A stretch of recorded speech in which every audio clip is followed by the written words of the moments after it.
ಕಾಲದ ಹುಡುಗರಿಗೆ ಏನ್ ಟಿಪ್ಸ್ ಕೊಡ್ತೀರಾ ಸರ್? ಏನೋ ಹೇಳಬೇಕಾ ನಾನು? ನೀವ್ ಹೇಳಿದ್ರೆ ನಾವೆಲ್ಲ ಕೇಳಿಸ್ಕೊಳಕ್ ರೆಡಿ ಇದೀವಿ ಸರ್. ಅಷ್ಟು ದೊಡ್ಡವನಲ್ಲಪ್ಪ ನಾನು. ಈ ಒಂದು ಪ್ರಶಸ್ತಿ ಬಗ್ಗೆ ಹೇಳಿ ಸರ್. ಇದು ಬಹಳ ವಿಶೇಷವಾದದ್ದು ಅಂತ ಅನಿಸ್ತಾ ಇದೆ. ಸಾಧು ಕೋಕಿಲ ಅವರಿದ್ದಾರೆ, ಅನೇಕರಿದ್ದಾರೆ. ಅವರು ಮಧ್ಯೆ ನನ್ನನ್ನು ಇದು ಎತ್ತಿ ಹಿಡಿದಿದೆ ಅಂತ ಅಂದರೆ ನನ್ನಲ್ಲೇನೋ ಒಂದು ಸ್ವಲ್ಪ ಹಾಸ್ಯ ಪ್ರಜ್ಞೆ ಇದೆ ಅಂತ ಅನ್ಕೊಂಡಿದ್ದೆ. ಖಂಡಿತ ಇದೆ ಸರ್, ಖಂಡಿತ ಇದೆ. ಇದು ಚಿತ್ತಾರ ಸ್ಟಾರ್ ಅವಾರ್ಡ್ 2024 ಮುಂದಿನ ಅವಾರ್ಡ್ ಯಾವ್ದಂತ ನೋಡುವಂತ ಸಮಯ. ನಗು ಎಲ್ಲವನ್ನು ಮರೆಸುತ್ತೆ ಅಂತ ಹೇಳ್ತಾರೆ, ಆದ್ರೆ ನಗ್ಸೋರ್ನ ಯಾರು ಮರಿಬಾರ್ದು. ಈಗ ಈ ವರ್ಷದ ಬೆಸ್ಟ್ ಕಮಿಡಿಯನ್ ಯಾರು ಅಂತ ನೋಡುವಂತ ಸಮಯ. ಈ ಪ್ರಶಸ್ತಿ ಯಾರು ಪಾಲಾಗ್ತಾರೆ ಸರ್? ಬೆಸ್ಟ್ ಕಮಿಡಿಯನ್ ನಮ್ಮ ಗುರುಗಳಾದ ದತ್ತಣ್ಣ ಅವರು. ದತ್ತಣ್ಣ ಸರ್ ಮತ್ತು ಸರೋಜಾ. ಚಿತ್ತಾರ ಸ್ಟಾರ್ ಅವಾರ್ಡ್ 2024 ಬೆಸ್ಟ್ ಕಮಿಡಿಯನ್ ಪ್ರಶಸ್ತಿ ಹೋಗ್ತಾರೆ ದತ್ತಣ್ಣ ಸರ್ಗೆ. ಕಂಗ್ರ್ಯಾಚುಲೇಷನ್ಸ್. ಬಲಿ ಜೋರಾದ ಚಪ್ಪಾಳೆ. ಎಸ್ ಸರ್, ನಿಮ್ಗೆ ಎಲ್ಲಾ ರೀತಿಯ ಪಾತ್ರಗಳು ಮಾಡಿಬಿಟ್ಟಿದ್ದೀರಾ, ಎಲ್ಲಾ ತರದ ಅವಾರ್ಡು ಬಂದುಬಿಟ್ಟಿದೆ. ಸೊ ಈಗಿನ ಕಾಲದ ಹುಡುಗರಿಗೆ ಏನ್ ಟಿಪ್ಸ್ ಕೊಡ್ತೀರಾ ಸರ್, ನಟರಾಗ್ಬೇಕು ಅನ್ಕೊಂಡಿರೋರಿಗೆ? ಏನೋ ಹೇಳಬೇಕಾ ನಾನು? ನೀವ್ ಹೇಳಿದ್ರೆ ನಾವೆಲ್ಲ ಕೇಳಿಸ್ಕೊಳಕ್ ರೆಡಿ ಇದೀವಿ ಸರ್. ಅಷ್ಟು ದೊಡ್ಡವನಲ್ಲಪ್ಪ ನಾನು. ಓಕೆ, ಬೇರೆಯವರಿಗೆ ಉತ್ಸಾಹದ ಮಾತುಗಳನ್ನು ಹೇಳಬಹುದು. ಖಂಡಿತ ಸರ್. ಚೆನ್ನಾಗಿ ಕೆಲಸ ಮಾಡಿ, ಶ್ರದ್ಧೆಯಿಂದ ಕೆಲಸ ಮಾಡಿ, ಓಕೆ, ನಿಮ್ಮ ಪಾತ್ರವನ್ನು ಅರ್ಥ ಮಾಡಿಕೊಂಡು ಮಾಡಿ. ನಿಜವಾಗಿಯೂ ನೀವು ಅದು ಬೆಳವಣಿಗೆಯ ಲಕ್ಷಣ. ಅಷ್ಟು ಮಾತ್ರ ಹೇಳ್ಬೋದು. Very nice sir.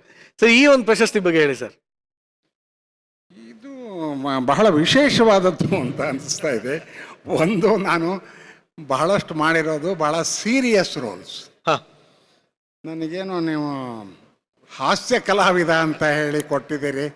ಅದು ಏನೋ ದಿಗ್ಗಜಗಳಿದ್ದಾರೆ ಅಲ್ಲಿ. ನನ್ನ ಎದುರುಗಡೆ ಕೂತಿದ್ದಾನೆ ನಮ್ಮ ಸ್ನೇಹಿತ ಮಿತ್ರ ಸಾಧು ಕೋಕಿಲ ಅವರಿದ್ದಾರೆ, ಅನೇಕರಿದ್ದಾರೆ. ಅವರು ಮಧ್ಯೆ ನನ್ನನ್ನು ಇದು ಎತ್ತಿ ಹಿಡಿದಿದೆ ಅಂತ ಅಂದರೆ ನನ್ನಲ್ಲೇನೋ ಒಂದು ಸ್ವಲ್ಪ ಹಾಸ್ಯ ಪ್ರಜ್ಞೆ ಇದೆ ಅಂತ ಅನ್ಕೊಂಡಿದ್ದೆ. ಖಂಡಿತ ಇದೆ ಸರ್, ಖಂಡಿತ ಇದೆ. ಆದ್ದರಿಂದ ಇದು ನಾನು ಸ್ಟ್ರೇಟ್ ಅವೇ ನಂದು ಅಂತ ತಗೊಳಕ್ಕಾಗಲ್ಲ. ಒಂದು, ನಮ್ಮ ನಿರ್ದೇಶಕರು ವಿನಯ್ ಪ್ರೀತಮ್ಮ ಅಂತ ಮೊದಲನೇ ಚಿತ್ರ ಮಾಡಿರೋದವರು, ನಾನು, ಅದು ಮತ್ತು ಸರೋಜಾ. ಮತ್ತು ನಮ್ಮ ನಿರ್ಮಾಪಕರು ಪೂಜಾ ವಸಂತ ಅಂತ. ನನ್ನ ಜೊತೆಗೆ ಪಾತ್ರವಹಿಸಿದ ಯೋಗಿ, ಅನನ್ಯ ಭಾರದ್ವಾಜ್, ಓಕೆ, ಇವರೆಲ್ಲ ಸೇರಿ ನನ್ನನ್ನು ಎತ್ತರಕ್ಕೆ ಇಲ್ಲಿ ನಿಲ್ಲಿಸಿದ್ದಾರೆ. ಓಕೆ, ಹಾಗಾಗಿ ಇದು ಎಲ್ಲರಿಗೂ ಸಲ್ಲಬೇಕಾದದ್ದು. ಹೌದು, ಅವರೆಲ್ಲರಿಗೂ ಸಲ್ತದೆ. ವಂದನೆ. Very nice sir. ಸರ್, ಇನ್ನೊಂದು ಪ್ರಶ್ನೆ ಸರ್.